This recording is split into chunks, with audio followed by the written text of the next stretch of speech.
বাংলাদেশে নতুন কোন স্বৈরাচার পয়দা হবার চেষ্টা করে, চরমনাইয়ের ময়দান থেকে যুব সমাজের উদ্দেশ্যে বলতে চাই, আগামীতে কোন স্বৈরাচার যদি নতুন ভাবে থাকবার চেষ্টা করে, পালাতে দেওয়া হবে না। 1,57,570 বর্গ কিলোমিটার পরতে পরতে বাংলার জনগণ পাহারা দেবে, বাংলার মাটিতে পৃথিবীর চাঁদাবাজের বিচার করা হবে। জেনজেট জেনারেশনের মুক্তিযোদ্ধা আর 71-এর মুক্তিযোদ্ধা অনেক পার্থক্য। 71-এর মুক্তিযোদ্ধার দাদা ছিল বর্ষা বল্লম দাড়ি কাস্তে, যার হাতে যা ছিল তাই নিয়ে পাকিস্তানি হানাদারের বিরুদ্ধে ঝাঁপিয়ে পড়েছিল। কিন্তু 24-এর মুক্তিযোদ্ধাদের হাতে কিছু থাকে না, থাকে শুধু একটি বুক। রাজপথে বুক নিয়ে সামনে চিটিয়ে দাঁড়ায়, বুকের ভিতরে গুলি কর, বুক পেতেছি গুলি কর। আগামী স্বাধীনতা এই নতুন প্রজন্মের কাছে, নতুন মুক্তিযোদ্ধাদের কাছে বন্দুকের কোলা কোনো বিষয় নয়, বিষয় নয়, তাদের কাছে কোনো রক্ত কোনো বিষয় নয়। রক্ত বিসর্জন দিয়ে 24-এর মুক্তিযোদ্ধারা নতুন বাংলাদেশ এনেছে। নতুন বাংলাদেশের নতুন মুক্তিযোদ্ধাদের নতুন ভাবে শপথ দিতে হবে। আমার বাংলাদেশের ভিনচিঞ্চ মাটিকে সুরক্ষিত করবার জন্য ইস্পাত কঠিন মজবুত প্রাচীর গড়ে তুলবে। ডিমলিশ করে ফেলেছে, ডিসমিস করেছে, বাংলাদেশের অর্থনীতিকে পঙ্গু করে ফেলেছে। শুধু তাই না, আমাদের বিচার ব্যবস্থা ন্যাক্কারজনক। বিচারপতিকে বাংলাদেশ থেকে তাড়িয়ে পালাতে হয়। এই পালানোর রাজনীতি এই স্বৈরাচারী কিন্তু প্র্যাকটিস করেছে, চালু করে দিয়েছিল। নিজেরা বলে পালায় না, আবার তাদের যন্ত্রণায় মানুষ পালিয়ে পালিয়ে বেড়ায়। এই স্বাধীন বাংলাদেশে আমরা পালানোর রাজনীতি আর করতে দেবো না। যদি বাংলাদেশে নতুন কোন স্বৈরাচার পয়দা হবার চেষ্টা করে, চরমনাইয়ের ময়দান থেকে যুব সমাজের উদ্দেশ্যে বলতে চাই, আগামীতে কোন স্বৈরাচার যদি নতুন ভাবে থাকবার চেষ্টা করে, পালাতে দেওয়া হবে না।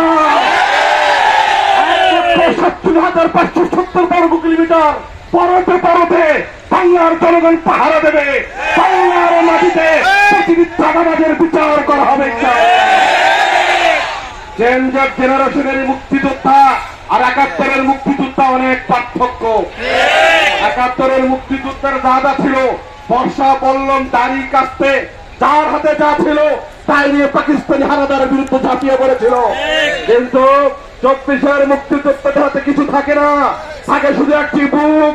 রাজপথে বুক নিয়ে সামনে চিটিয়ে দাঁড়ায়, বুকের ভিতরে গুলি কর, বুক পেতেছি গুলি কর। আগামী স্বাধীনতা এই নতুন প্রজন্মের কাছে, নতুন মুক্তিযোদ্ধাদের কাছে বন্দুকের কোলা কোনো বিষয় নয়, বিষয় নয়, তাদের কাছে কোনো রক্ত কোনো বিষয় নয়। রক্ত বিসর্জন দিয়ে 24-এর মুক্তিযোদ্ধারা নতুন বাংলাদেশ এনেছে। নতুন বাংলাদেশের নতুন মুক্তিযোদ্ধাদের নতুন ভাবে শপথ দিতে হবে। আমার বাংলাদেশের ভিনচিঞ্চ মাটিকে সুরক্ষিত করবার জন্য ইস্পাত কঠিন মজবুত প্রাচীর গড়ে তুলব ইনশাআল্লাহ।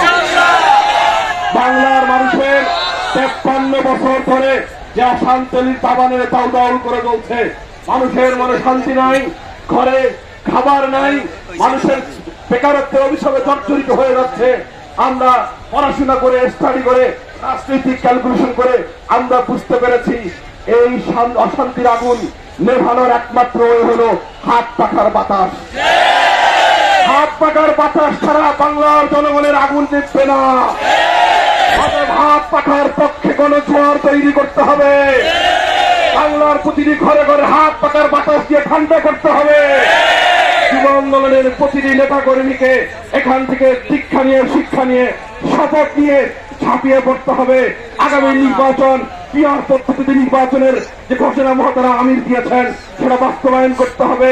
এবং পরতে আমাদেরকে স্বৈরাচার পালিয়েছে, স্বৈরাচার তাড়িয়েছি। অতএব এই বাংলাদেশকে সুরক্ষার জন্য, স্বাধীনতা সার্বভৌমত্ব নিশ্চিত করবার জন্য আমাদের এক্ষেত্রে মুক্তিযোদ্ধার ভূমিকা অবতীর্ণ হতে হবে।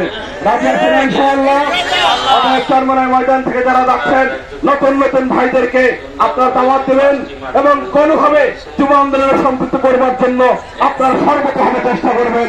আল্লাহ তাআলা আমাদেরকে ইসলামী আন্দোলনের জন্য, ইসলামী যুব আন্দোলন বাংলাদেশের জন্য আমাদেরকে যেন কবুল করেন। আগামী রাষ্ট্রপতি আবার আপনাদের সাথে দেখা হবে, আন্দোলন সংগ্রামে অথবা রাষ্ট্র পরিচালনের পিছনে দেখা হবে ইনশাআল্লাহ।